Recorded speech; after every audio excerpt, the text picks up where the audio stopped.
All right, so still on that COVID-19 debacle, listen to this. Pfizer continued to make headlines for all the wrong reasons. This time, a Pfizer executive, Janine Small, Pfizer's president of international developed markets, was testifying before the European Union Parliament this past Monday and made a blunt admission which Robert Roos, a member of the European Parliament, described as shocking, even criminal.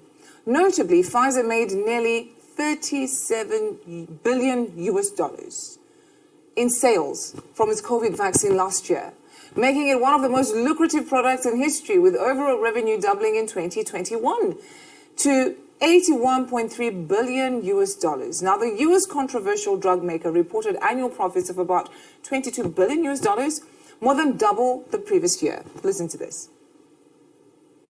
Get vaccinated, you're antisocial. This is what the Dutch Prime Minister and Health Minister told us. You don't get vaccinated just for yourself, but also for others. You do it for all of society. That's what I said. Today, this turned out to be complete nonsense. In a COVID hearing in the European Parliament, one of the Pfizer directors just admitted to me, at the time of introduction, the vaccine had never been tested on stopping the transmission of the virus. This removes the entire legal basis for the COVID passport. The COVID passport that led to massive institutional discrimination as people lost access to essential parts of society. I find this to be shocking, even criminal. Please watch the video until the end. Voor u, mevrouw Small, heb ik de volgende vraag waar ik een duidelijk antwoord op wil. And I will speak in English so there are no misunderstandings. Was the Pfizer COVID vaccine tested on stopping the transmission of the virus before it entered the market? If not, please say it clearly. If yes, are you willing to share the data with this committee? And I really want a straight answer, yes or no, and I'm looking forward to it. Thank you very much. Regarding the question around, did we know about stopping immunisation before it's entered the market? No.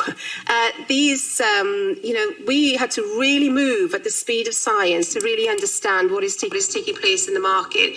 And from that point of view, we had to do everything at risk in the market. This is scandalous. Millions of people worldwide felt forced to get vaccinated because of the myth that you do it for others. Now, this turned out to be a cheap lie.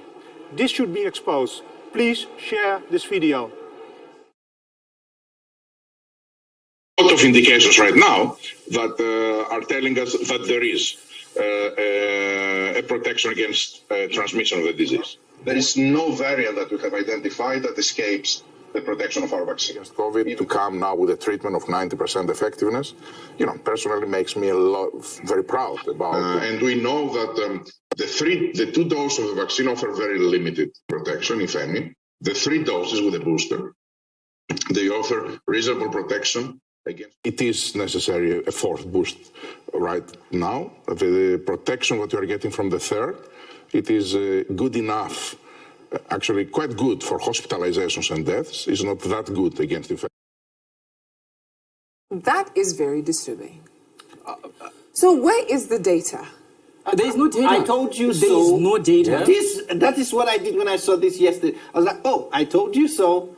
I mean, we have a lot of I told you so's because we've been outspoken at this platform and various platforms. No wonder they have not been able to provide. We keep repeating the same thing. And forget even the 8 mice that they say they tested on it, because now they are admitting if they had data to that effect to say we tested it on mice and it actually had this kind of efficacy in terms of stopping the transmission, they would have actually come out with that data to say we did this and then we jumped the human trials because of the speed of science. I keep saying that. Probably, and there were mandates. Probably 85% of what they call vaccines are just, what's the name again? The therapeutic effect, placebos.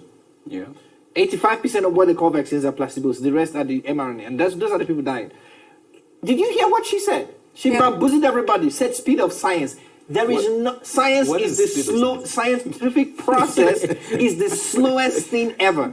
Because biological science, you need evidence. And it takes time. It takes time. No vaccine in human history has been produced in 10 years.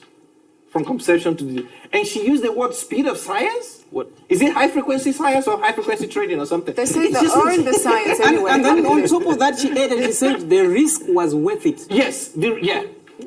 You're looking at all the people that have been maimed, that are suffering in the hospitals, and they have different kind of diseases that they didn't have. She confessed to killing people right and there. then you say it was worth it. It was worth it. In a very euphemistic way. She's like, oh, we killed people and at the speed of science? What is the speed of science? The science that they own, by the way. So, and still continue with the mandates. Sure. Still continue with the mandates. Now people are even being locked up for 10 years. These clips need to be in law courts. This clip needs to be in a lot of courts. I'm not even talking of the Nuremberg style courts. I'm saying civil courts for people who've lost their jobs. This clip needs to be there. There is nothing on that is proof enough. Proof. That is proof enough. She's saying it under oath because that's in a house, parliament, yeah. In a parliament, and she's literally saying, no. Yeah, she said no. We just cooked up something. It's speed of business. It was time to market. And guess what? When they were asked about the contracts, they were also asked in the same meeting. Remember, Audi Bollard, he skipped the meeting. Yeah. He had actually committed to come to the meeting, but I think he thought it was self-incriminating, and then he sent somebody else. They were asked about the contracts.